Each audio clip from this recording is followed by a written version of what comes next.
청취자 여러분 안녕하십니까. 신율의 뉴스 정면 승부 진행을 맡고 있는 명지대학교 정치외교학과 신율입니다. 잃어버린 내 표를 찾아야겠습니다. 무슨 소리냐고요? 이 차상병 특검법이 방금 국회 본회의에서 또다시 부결됐습니다. 그런데요, 오늘 총 이 투표에 참석한 인원은 299명입니다. 가결은 194명, 가결표를 던진 의원은 194명, 부결표를 던진 의원들은 104명이고요. 무효가 한 표였었는데요. 자, 여러분 잘 아시죠? 국민의힘 의원 총수는 모두 108명입니다. 그러니까 이 4표가 어디로 갔는지 정말 행방이 묘연합니다. 이 4표 과연 어디로 갔을까요? 이것이 유독 궁금해지는 이유, 한동훈 대표 체제가 바로 어제 출범을 했는데요. 출범하자마자 치러진 투표에서 지금 4표의 이탈표가 발생을 했다는 것. 그래서 이 사라진 4표의 의미가 상당히 위중할 것 같다는 분석도 가능할 겁니다. 그렇다면 지금 소위 말하는 단일 대우를 형성하는 데 실패한 것? 그래서 한동훈 대표 체제는 출범 초부터 흔들리는 걸까요? 근데요, 반드시 그렇지는 않을 겁니다. 지난번에도 이 정도의 부결표는 나온 적이 있었거든요. 그렇기 때문에 이 4표라는 행방이 어떤 의미를 던져줄지 우리가 주시는 해야지만, 그렇다고 해서 한동훈 대표 체제의 미래가 어둡다라고 얘기할 수는 절대로 없을 겁니다. 자, 오늘 저희가 준비한 소식 말씀드리겠습니다. 2부에서는 정법 승부, 이동훈 변호사와 김성수 변호사 두 분 만나보고요. 3부에서는 국민의힘 윤상현 의원 연결해서 당내 현안에 대한 입장 직접 들어보겠습니다. 4부에서는 키워드로 보는 승부, 김민하 시사평론가, 조청래 전 여의도연구원 부원장 두 분과 주요 현안에 대해서 토론해보죠. 7월 25일 목요일 신율의 뉴스 정면 승부 지금부터 시작합니다.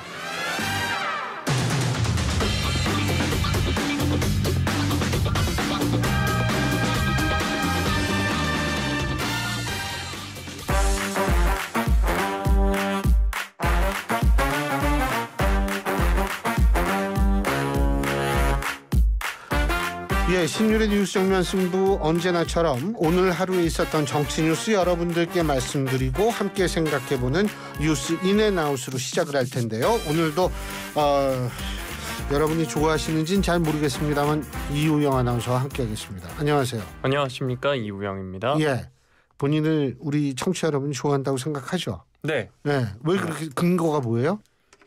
그 문자 내용들을 보면 알 수 있습니다. 아, 애정 어린 문자네요. 네. 기분이 좋아요, 그래서? 네. 예. 그래서 정치인들이 팬덤을 갖는 거예요. 그렇죠. 예. 네. 막 그 세계만 들어가면 너무너무 좋거든. 모두 나 칭찬만 하는 것 같고. 그런데 그게 진짜 여론이 아니라는 사실을 중요시해야 돼요. 그래야지 사람이 합리적으로 행동할 수 있는 겁니다. 네. 아셨어요? 합리적으로 행동하고 계신가요? 나요? 네. 아, 나야 욕만 먹으니까 뭐 합리적으로 행동하고 뭐가 없지. 예?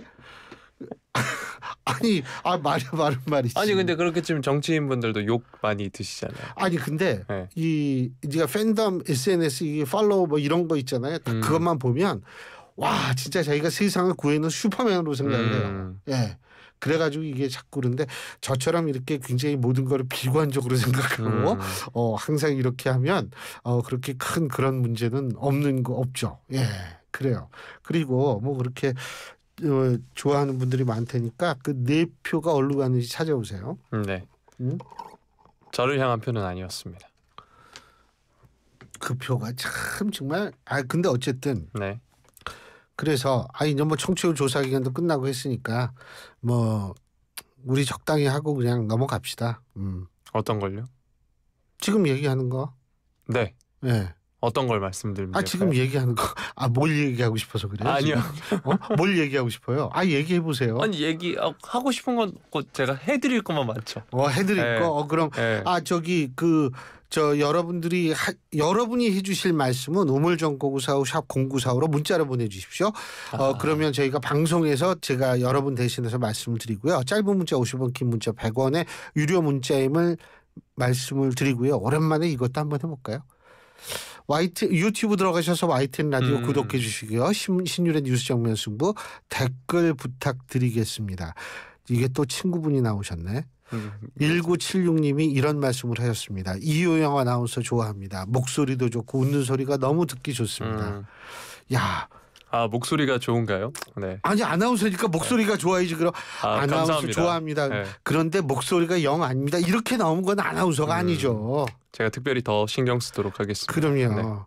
네. 난 이효영 아나운서가 이 성우를 해도 잘했을 것 같아요. 이런.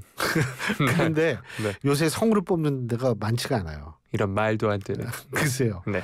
옛날에는 지상파에서 이 성우를 많이 뽑았는데 네. 요새 성우를 잘 안 뽑더라고요. 근데 그 만화 채널 같은 데서 성우를 뽑더라고요. 제가 준비생 1년 차일 때까지만 하더라도 그때까지만 해도 KBS가 성우를 뽑았습니다. 네, 맞아요. 네. 근데 어쨌든 요새 성우님들도 상당히 또 이게 참 이 성우가 굉장히 중요하거든요, 사실은. 네. 네?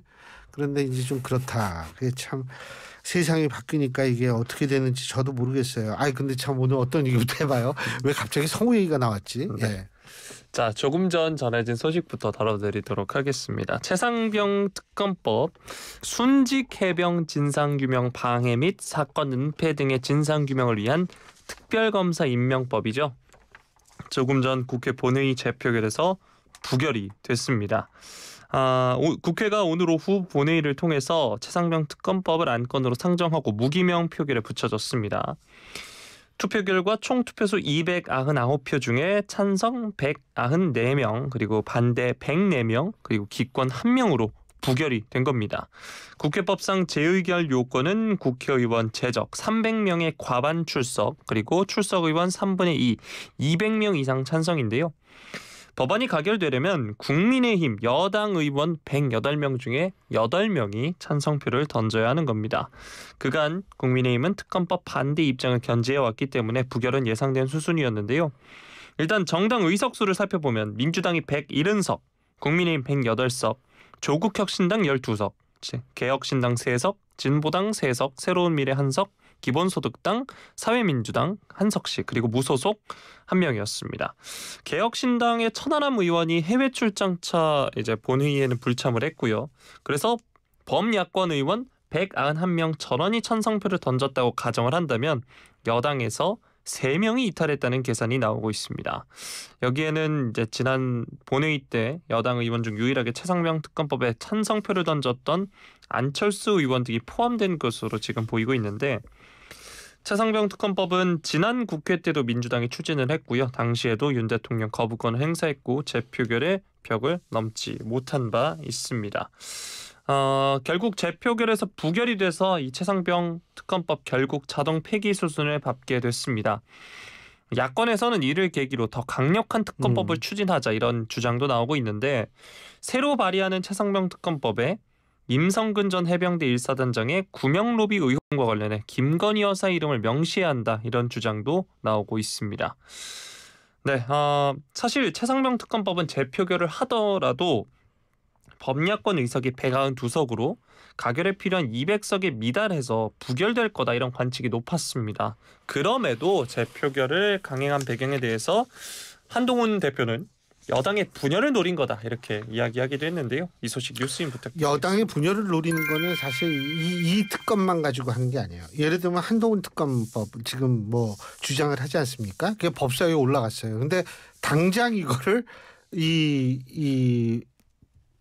상정은 했지만 당장 처리를 하지는 않는다는 게 이 정청래 법사위원장의 입장이거든요. 그러면은 왜 이걸 처리하지 않을까? 제가 볼 때에는 딱 보는 거예요, 지금. 요거 이제 조금 이거 아주 논란이 돼가지고 이게 좀 더 분열이 되면 이제 그때 한번 쐐기 박는 식으로 던질 가능성도 있는 거고요. 그리고 이번 최상병 특검법 이거 가지고도 또 여러 가지 얘기가 나올 수가 있어요. 저는요, 뭐냐면 더불어민주당 172석이겠죠? 2석이죠. 거기에다가 조국 혁신당이 있죠. 12석. 이쪽은 찬성표를 전원 찬성표를 던졌을 가능성이 높아요. 왜? 이거는 뭐냐면 이 두 정당은 지금 전당대회 한쪽은 끝나고 하나는 진행 중인데 이게 90%가 넘잖아요. 이게 막 99.9% 나오고 막 이런 정당이기 때문에 여기에서 흔들렸을 가능성은 없다고 봐요. 그러면 내가 볼 때 개혁신당에서 전원이 찍었을까 그건 모르겠어요. 더군다나 천하람 의원은 지금 미국에 가 있기 때문에 그건 좀 아닌 것 같고, 그렇다면 이거를 어떻게 해석해야 되느냐가 이제 여러 가지 생각을 할 수가 있게 되는데, 최소한 4표 정도, 무효표 빼면 3표인데 이게 지금 민주당은 봐라 이렇게 생각할 수도 있는데 사실은 그렇게 생각하지 않을 수도 있어요. 왜냐하면 지난번 최상병 특검법 21대 국회 마지막에 제의 넘어온 거 부결했을 때도 이 정도의 이탈표는 있었거든요. 그래서 이거 가지고 흔들린다 뭐 이렇게까지 저는 표현할 수는 없다고 보고요. 뭐 좋게 해석할 수도 있습니다. 뭐냐면 일사불란한 정당보다는 국회의원이 헌법기관으로서 자신의 의사를 분명히 표현하는 거, 뭐 이거 민주적 정당의 모습이에요. 좋게 해석하면. 그러니까 이게 제가 항상 하는 얘기지만 반란표, 막 이탈표, 막 이렇게 얘기를 하는데 오히려 이게 정당의 일사불란함을 주장을 하는 거, 요구하는 거기 때문에 이게 문제일 수는 있는데, 근데 좌우지간 아슬아슬했어요. 이제 남은 거는 뭐냐면 이런 상황에서 다시 이제 민주당은 특검을 주장할 텐데, 그렇다면 앞으로 특검을 주장할 때 국민의힘은 어떤 반격 카드를 내놓을 수 있을 것인가, 3자 추천 특검 법안이 그 대응 카드일 것인가, 이 부분에 대해서는 한번 지켜볼 필요는 있겠죠. 네. 자, 다음 소식 살펴보겠습니다. 사실 오늘 가장 중요한 이슈 중에 하나인데요. 바로 어제 앵커께서도 간략하게 이야기해 주셨던 이 팀원과 위메프의 지급불능 사태 관련 소식입니다. 본인한테 중요한 거예요? 아니면 다 중요하다고? 저는 운이 좋게도 뭐 좀 이따가도 말씀드리겠지만 뭐 머지 포인트 아니면 이번 사태에 직접적으로 연관이 돼 본 적이 없습니다. 경제 이슈에 있어서 어떻게 보면 다행인 거죠. 그렇죠. 네.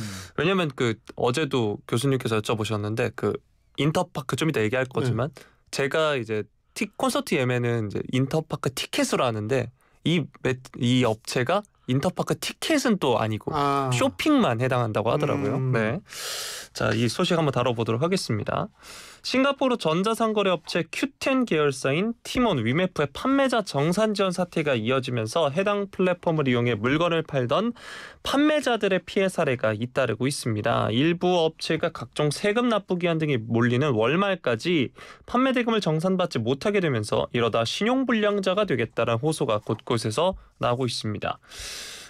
티몬과 위메프의 지난달 이용자 수가 869만 명에 이른다고 하는데요. 두 업체 월간 거래액도 1조 원이 넘는 것으로 추정이 되고 있습니다. 이래서 우리 경제 전반에 파장이 상당할 것이다 이런 우려가 나오고 있는데, 불안해진 판매자들의 이탈이 가속화하면서 자금 흐름이 더 악화되고 있다 이런 분석도 나오고 있습니다.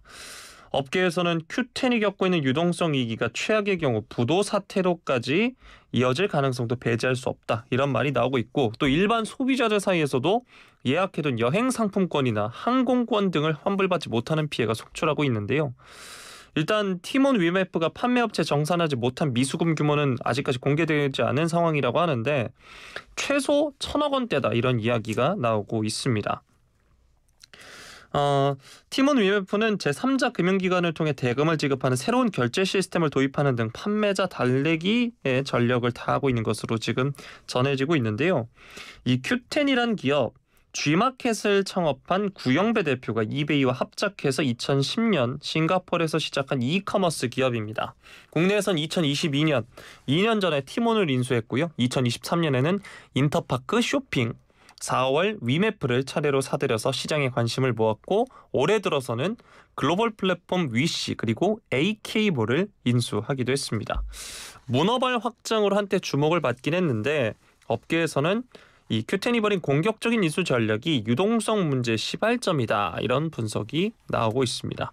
무리한 인수 합병의 여파로 그룹 전반의 유동성이 말라갔다 이런 해석이 나오고 있는데, 또 유통업계 관계자들 인터뷰를 보면 최근 수개월간 티몬이 선불 충전금인 티몬 캐시와 각종 상품권을 선주문 후 사용 방식으로 할인가에 판매해 왔다고 하는데, 돌이켜보면 이것도 유동성 이게 징조였다 이렇게 말을 하고 있습니다. 오늘 위메프의 대표이사인 유화현 이사가 본사에서 기자회견을 열었는데요. 이 항의가 잇따르는 데 대해 오늘 내에 환불을 완료하기 위해 노력하고 있다라고 하면서 큐텐 그룹사 차원에서 다 같이 대응하고 있다라고 말을 했습니다. 지난주까지 위메프 정산 지원금이 400억 원이고 팀원과 위메프 전체 피해 규모는 모른다 이렇게 말을 하기도 했고요. 어제 저녁부터 피해자 수백 명이 환불을 요구하면서 이 위메프 본사 사무실에 몰렸습니다. 위메프 본사에서는 피해자를 상대로 환불 절차를 지금 진행을 하고 있는 상황이고요. 온라인에는 어제와 오늘 팀원에서 환불금이 계좌로 입금됐다 이런 인증글도 올라오고 있습니다. 서울신문이 오늘 국회 정무위원회를 통해 받은 한국소비자원의 큐텐그룹 관련 소비자 상담 접수 현황도 보면 한 달에 300여 건이던 상담 건수가 이번 달 들어서만 569건으로 크게 늘었다라고 하고 있고요. 자, 정부 차원에서도 대응에 나서고 있는데 먼저 최상목 경제부총리 겸 기획재정부 장관 지금 G20 재무장관 회의 등 참석차 이제 브라질에 있는데요. 여기서 이제 영상 연결을 통해 회의를 열었습니다. 상황과 동향을 면밀하게 점검하고 소비자 보호 및 판매자 피해 확산 방지를 위한 노력을 다하라라고 이야기했고요. 공정위 역시 긴급 현장 점검에 나선다라고 했습니다. 한기정 공정거래위원장 팀원과 위메프의 대금 정산 지연 문제에 대해 신속히 상황을 파악하고 대응 방안을 적극적으로 검토 마련 중이다라고 했고요. 오늘 오후에 팀원과 위메프에 대한 긴급 현장 점검을 진행한다라고 이야기하기도 했습니다. 또 공정위는 조속한 소비자 피해 구제를 위한 집단 분쟁 조정 개시 준비도 착수한다라고 하는데요. 인터넷 이제 게시글들을 보니까 삼겹살을 구매하려고 했는데 청포도 사탕이 왔다 이런 글들도 지금 올라오고 있고요. 또 그게 싸거든요. 이 팀 그렇죠. 네. 물건이 싼 물건이 있어요. 이복현 금융감독원장도 이와 관련해서 오늘 정무위원회 업무보고에 출석을 했는데 여기에서도 이와 관련해 이야기를 했는데 이후 여하를 막론하고 의원들과 국민들께 부담을 드리고 걱정을 끼쳐드린 것에 대해서 당국을 대표해서 사과드린다라고 말을 하면서 재발 방지 노력을 기울인 지금 김재섭 국민의힘 의원이 금감원도 팀원 사태에 일정한 책임이 있다. 2021년 머지포인트 사태도 있고 선불업 등록 실태 점검을 하고 재발 방지 노력을 기울인다고 하지 않았느냐 이런 질의에 이렇게 이 원장은 사과를 했습니다. 앞서서도 살짝 말씀드렸지만 2021년 머지포인트 사태가 재현되는 것 아니냐 지금 이런 우려도 나오고 있는 상황인데요. 이 소식 뉴스인 부탁드리겠습니다. 자, 일반적으로요.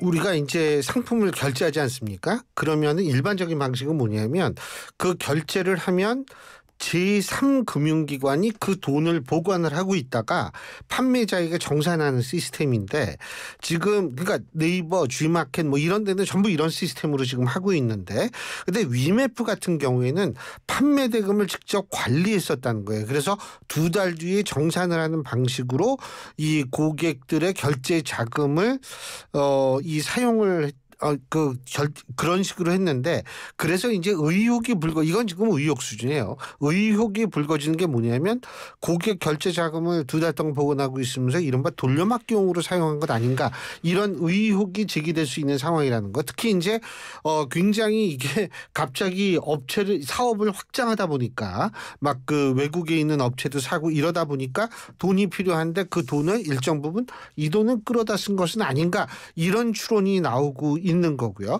이런 추론을 좀 뒷받침해 줄 수 있는 게 뭐냐면 여러분 아실 거예요. 팀원 캐시라고 있잖아요. 팀원 캐시. 이 팀원 캐시를 10% 할인 판매를 했다. 이게 굉장히 예외적인 얘기거든요. 예외적인 얘기인데 이게 왜 이렇게 10%까지 팀원 캐시를 할인 판매했느냐. 이것까지 더해서 이게 참 정말 부족한 현금을 당장에는 모으기 위해서 그랬던 것이 아닌가라는 의구심을 갖게 되는 거예요. 그리고 아까 2021년 머지포인트 사태라고 말씀하셨는데 이게 사실은 그 정산 지연 사태 이거 아니에요. 근데 보유한 현금 없이 판매 대금을 돌려막다가 작은 경색이 발생한 거 이것만을 놓고 본다면 머지 포인트 사태와 유사하다라고 일단 볼 수가 있는 부분이 있습니다. 그러니까 좀 더 우리가 밝혀져야 되는 거 아직 모든 걸 확실하게 알 수 있는 것은 아닌데 근데 이제 여기서 한 가지 좀 말씀드리고 싶은 거는 머지 포인트 사태 때 그때 당시에 2021년이니까 야당이 어디예요? 야당이 이제 미래통합당? 아유, 네. 어이. 그 야당 국민의힘 전신이 그거 가지고 굉장히 이 당신 문재인 정권을 공격했어요. 예? 그런데 그 공격을 했으면 자기네가 정권 잡았으면 좀 신경을 쓰고 잘해야죠. 근데 이런 일이 터졌으니까 이게 그러니까 우리나라 정치권이야 다 하는 짓 보면 똑같아요. 야당이었을 때에는 막 무슨 문제만 터지면 막 엄청나게 공격하다 자기네가 정권 잡으면 또 언제 그랬냐는 듯이 잊고 이게 계속 반복이 되거든요.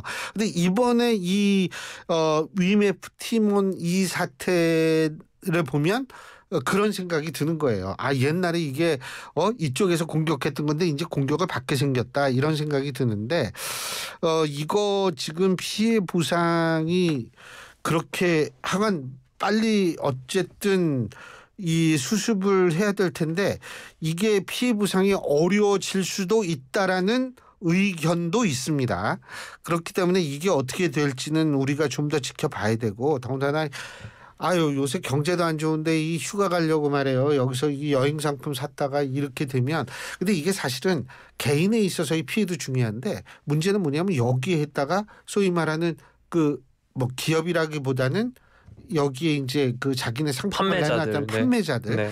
여기에는 상당히 영세업체도 많은데 이 판매자들이 또 줄줄이 도산할 가능성도 배제할 수 없기 때문에 이거는 정부가 빨리 나서 가지고 어떻게 해결하지 않으면 문제는 굉장히 커질 수 있다 이렇게 볼 수 있을 겁니다. 네. 그 앞서서 말씀드렸다시피 판매자들의 지금 피해 현황에 대해서 주로 말씀을 드렸는데 소비자들도 지금 피해를 겪고 있습니다. 특히 앞서서 제가 말씀드렸지만 주문한 것과 아예 다른 상품을 받아봤다는 소비자들의 불만글이 지금 잇따라 올라오고 있다라고 하고요. 네, 그리고 이 판매자 측에서도 뭐 취소 지금 이 상황과 관련해서 지금이라도 취소 처리를 원하시면 취소 접수 후 처리해드리겠다 이렇게 뭐 죄송하다 이런 사과의 문자가 오고 있다라는 소식까지 전해지고 있는데요.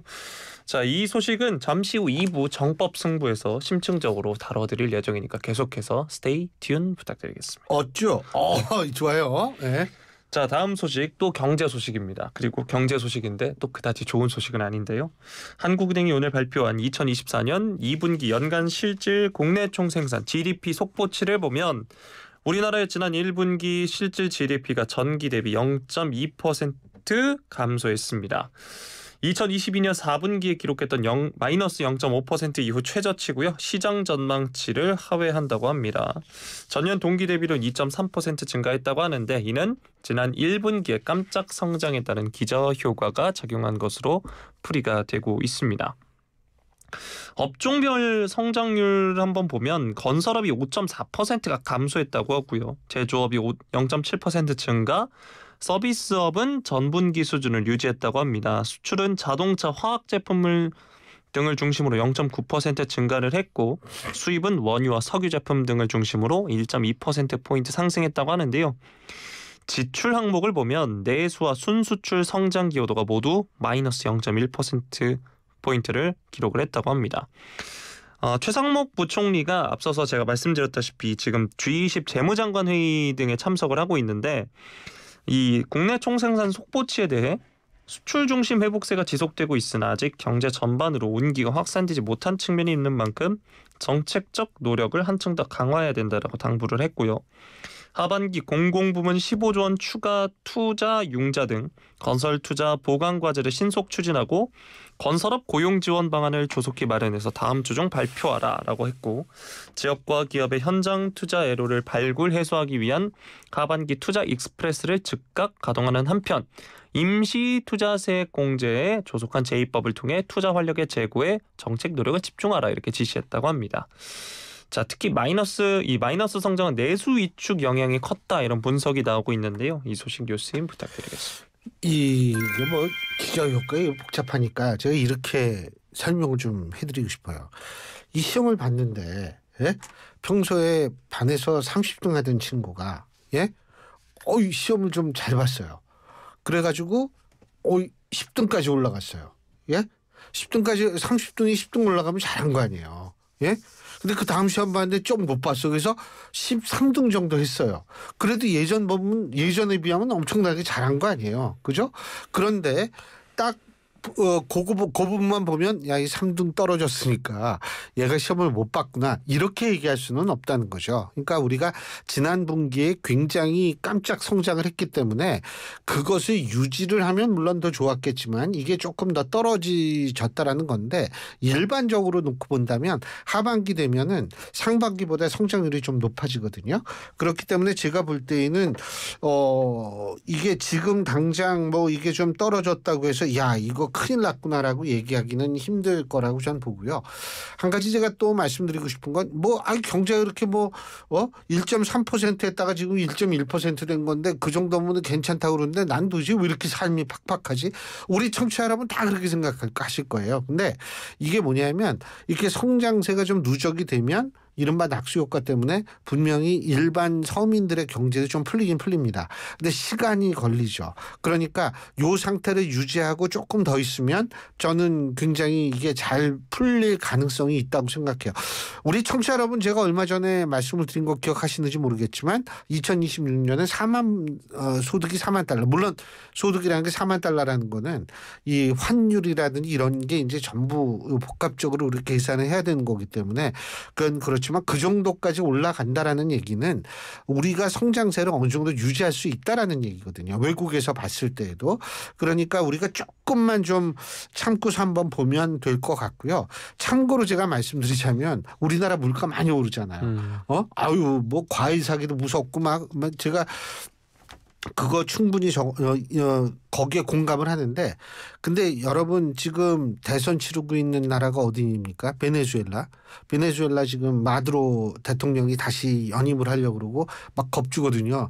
내가 떨어지면 파시스트들이 정권을 잡아가지고 베네수엘라가 피바다 된다 뭐 이런 식으로 얘기를 하는데 베네수엘라는 인플레이션 정도가 심하죠.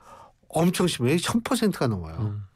이런 경우가 베네수엘라 그게 왜 그러냐면 사실은 과도한 복지 돈 막 뿌리고 필요해 줄게 이런 식으로 됐기 때문에 결국 이런 상황이 벌어졌거든요. 근데 우리 정부는 어쨌든 지금 긴축 재정을 유지하면서 경제 성장을 어느 정도 하고 있기 때문에 제가 볼 때는 그렇게 큰 문제는 없을 것이다. 조금만 더 기다리면 저는 풀릴 날이 올 거라고 생각을 합니다. 예. 네. 자, 마지막 소식 살펴보도록 하겠습니다. 정부가 코로나19 팬데믹 시기에 소상공인에 지원한 현금 가운데 약 3조 2천억 원이 지원 취지와 요건에 맞지 않게 잘못 지출됐다 이런 감사 결과가 나왔는데요. 감사원이 오늘 관련 감사 보고서를 공개를 하고 중소벤처기업부는 정교하지 못한 제도 설계 등으로 지원 취지와 달리 지원하거나 지원 요건에 어긋나게 지원했다. 일부 사업자의 경우 이런 정부 정책에 편승해서 재난지원금을 부정수급한 사실도 확인됐다라고 이야기했는데요. 2020년부터 2022년 사이에 소상공인들에게 약 61조 4천억 원의 재난지원금과 손실보상금이 지급이 됐죠. 방역지침 강화로 소상공인들의 줄폐업이 이어지자 정부가 단기간에 대규모 예산을 투입을 했습니다. 그러나 국회 등에서 예산이 엉뚱한 곳에 쓰였다는 지적이 이어졌는데요.